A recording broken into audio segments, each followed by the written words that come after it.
नमस्कार दोस्तों, मैं आपका अपना ज्योतिष मित्र प्रदीप शर्मा आपके अपने ज्योतिष यूट्यूब चैनल पीएस एस्ट्रोलॉजी पर एक बार फिर आपका स्वागत करता हूं। दोस्तों, आज का विषय बहुत ही रोचक, अत्यंत महत्वपूर्ण है।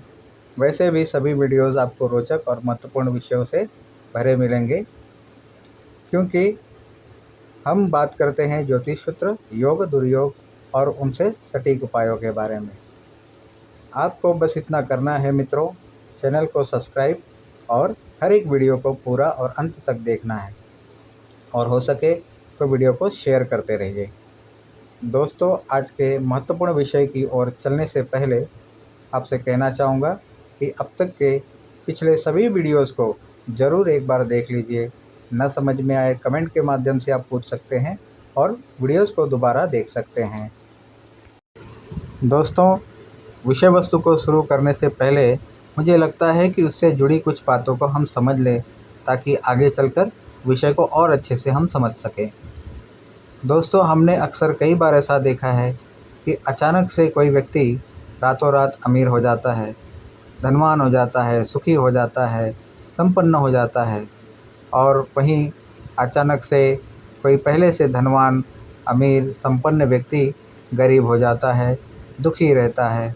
कुछ लोग कम मेहनत करके भी बहुत जल्दी तरक्की पा लेते हैं, और कुछ लोग कड़ी मेहनत करने के बावजूद भी संघर्ष भरा जीवन जीते हैं, तनावपूर्ण जीवन जीते हैं और तंगहाली में जीवन जीने के लिए मजबूर रहते हैं।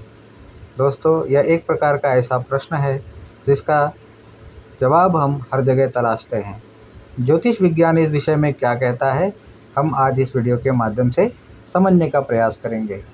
दोस्तों, आज हम जिन योग और दुर्योग की बात करने वाले हैं, यदि ऐसे योग दुर्योग किसी भी जातक की कुंडली में अगर स्थित हैं, तो मित्रों, मैं दावे के साथ कह सकता हूं कि बेशक वह व्यक्ति जीवन में कभी ना कभी, किसी न किसी समय में ऐसे दौर से गुजरा होगा या गुजरने वाला होगा। दोस्तों, आपके सामने मैंने एक लग्न कुंडली रखी है। यह सिर्फ यह समझने के लिए कि आप राशि के स्वामी को समझ सकें और किस भाव के स्वामी को क्या कहते हैं, इसकी आपको जानकारी हो सके। वैसे ये सब मैंने पिछले वीडियोस में बताए हैं, आप वहां से भी समझ सकते हैं। यह सिर्फ रिफ्रेशर के लिए मैंने यहाँ पर यह चार्ट लगाया है। आप देखिए, यह मेष लग्न की कुंडली है और मेष राशि का स्वामी मंगल होता है। दूसरे भाव में वृष राशि है, वृष राशि का स्वामी शुक्र होता है। तीसरे घर में मिथुन राशि है, मिथुन राशि का स्वामी बुध होता है। चतुर्थ भाव में कर्क राशि है, कर्क राशि का स्वामी चंद्रमा होता है। पंचम भाव में सिंह राशि है, सिंह राशि का स्वामी सूर्य होता है। छठे भाव में कन्या राशि है, कन्या राशि का स्वामी बुध होता है। सप्तम भाव में तुला राशि है। तुला राशि का स्वामी शुक्र होता है। 8वें भाव में वृश्चिक राशि है। वृश्चिक राशि का स्वामी मंगल। 9वें भाव में धनु राशि। धनु राशि का स्वामी गुरु। 10वें भाव में मकर राशि। मकर राशि का स्वामी शनि। और 11 भाव में कुंभ राशि। कुंभ राशि का स्वामी भी शनि होता है। 12 भाव में मीन राशि है। मीन राशि का स्वामी गुरु होता है। अब लग्न के स्वामी को हम लग्नेश कहते हैं। दूसरे भाव धन भाव का स्वामी धनेश कहलाएगा। तीसरे भाव का स्वामी पराक्रमेश कहलाएगा। चौथे भाव का स्वामी सुखेश कहलाएगा। पंचम भाव का स्वामी पंचमेश कहलाएगा। छठे भाव का स्वामी षष्ठेश कहलाएगा। 7वें भाव का स्वामी सप्तमेश कहलाएगा, भार्येश कहलाएगा। अष्टम भाव का स्वामी अष्टमेश कहलाएगा। 9वें भाव का स्वामी भाग्येश कहलाएगा। 10वें भाव का स्वामी कर्मेश कहलाएगा। 11 भाव का स्वामी लाभेश कहलाएगा। और 12वें भाव का स्वामी व्ययेश कहलाएगा। यह सिर्फ आपकी जानकारी के लिए मित्रों, ताकि जिन्होंने पिछला वीडियो नहीं देखा है वो इस वीडियो से भी कुछ हद तक समझ सकें। अब हम अपने विषय की तरफ चलते हैं। आपके सामने 4 बातें लिखी हैं: दशा महादशा, राजयोग, राजयोग भंग और व्यवहारिक कर्म। दोस्तों, हर किसी व्यक्ति के जीवन में अनुकूल और सहायक ग्रहों की दशा महादशा न आने पर व्यक्ति को संघर्ष और कष्ट भरा जीवन जीना पड़ता है। जिन कुंडली में यदि राजयोग ना हो तब भी व्यक्ति सामान्य स्थिति में जीवन जीता है। राजयोग होने के बावजूद भी यदि राजयोग भंग हो जाता हो तब व्यक्ति को साधारण जीवन या उससे निम्न स्तर का जीवन जीना पड़ता है, तंगहाली का जीवन जीना पड़ता है। सब कुछ होते हुए भी यदि व्यक्ति के व्यवहारिक कर्म अच्छे ना हो और व्यक्ति कर्मठ ना हो तब भी व्यक्ति को निम्न स्तर का जीवन जीना पड़ता है। कर्म और पुरुषार्थ तो करना ही पड़ेगा मित्रों, क्योंकि कहा जाता है कर्म प्रधान विश्व रचि राखा। यह शास्त्रों में वर्णित है, अर्थात यह ब्रह्मांड या विश्व कर्म प्रधान है। यहाँ पर कर्म की प्रधानता है। और यह भी कहा गया है शास्त्रों में, 4 पदार्थ यह जग माही, कर्महीन पर पावत नाही।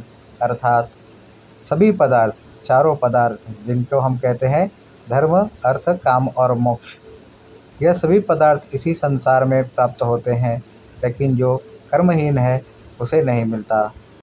तो दोस्तों, आपके सामने ये जो चारों बातें लिखी हैं एक बार फिर मैं इन्हें दोहरा देता हूँ।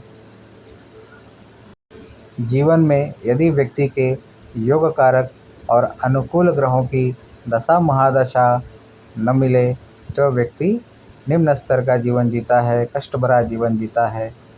कुंडली में राजयोग न हो, व्यक्ति सामान्य जीवन जीता है। राजयोग होने के बावजूद भी यदि व्यक्ति के राजयोग भंग हो रहे हो तो भी व्यक्ति निम्न स्तर का संघर्षपूर्ण जीवन जीता है। व्यवहारिक कर्मों के द्वारा भी व्यक्ति अपने भाग्य को भंग कर देता है, अपने भाग्य की उन्नति को अवरुद्ध कर देता है। तो मित्रों, इन 4 बातों को ध्यान में रखते हुए ही हमें कोई भी कार्य करना चाहिए। आशा करता हूँ मित्रों आप इस बात को अब समझ चुके हैं। अब हम चलते हैं ज्योतिष सूत्र की तरफ।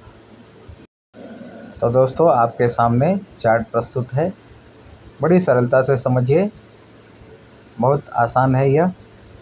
आपके सामने ठीक वही मेष लग्न की कुंडली, काल पुरुष की कुंडली लगी हुई है। हम देख पा रहे हैं मंगल जो लग्नेश है वह चतुर्थ भाव में कर्क राशि में बैठा है। दोस्तों, आपको बता दूं, कर्क राशि का मंगल नीच का मंगल होता है और यदि 18 अंश तक का है तो परम नीच का माना जाता है। तो यह लग्न भंग योग बनता है। यह एक प्रकार से राजयोग भंग करने वाला दुर्योग है। दूसरे, सूर्य तुला राशि में नीच के होते हैं और यदि सूर्य 10 अंश तक के हैं तो सूर्य भी परम नीच के होते हैं तुला राशि में। इस अवस्था में भी सूर्य यहाँ पर नीच के होकर अथवा परम नीच के होकर राजयोग भंग दोष निर्माण कर रहे हैं। तीसरे, गुरु मकर राशि के नीच के होते हैं और यदि गुरु मकर राशि में 5 अंश तक के हैं तो यह परम नीच के माने जाएंगे और यह स्थिति भी राजयोग भंग दोष निर्माण करती है। चौथे, लग्नेश व्यय भाव में जाकर बैठा है मीन राशि में। मीन जल तत्व की राशि है और मंगल अग्नि प्रधान ग्रह है। एक तो लग्नेश व्यय स्थान में चला गया, लग्न भाव से व्यय में चला गया, और दूसरे यहाँ पर अग्नि और जल का संपर्क बन गया, सो मंगल का बल क्षीण हो गया है। यह चारों ही स्थितियाँ राजयोग भंग दोष का निर्माण कर रही हैं। जिस किसी भी कुंडली में ऐसे योग बनेंगे दोस्तों, उस जातक का जीवन संघर्षपूर्ण, तंगहाल, आजीविका के लिए, धनोपार्जन के लिए उसे सतत संघर्ष करना पड़ेगा। दोस्तों, अब यह प्रश्न उठता है कि क्या यह दुर्योग केवल आजीविका, धन संपत्ति के मामले में ही कार्य करता है?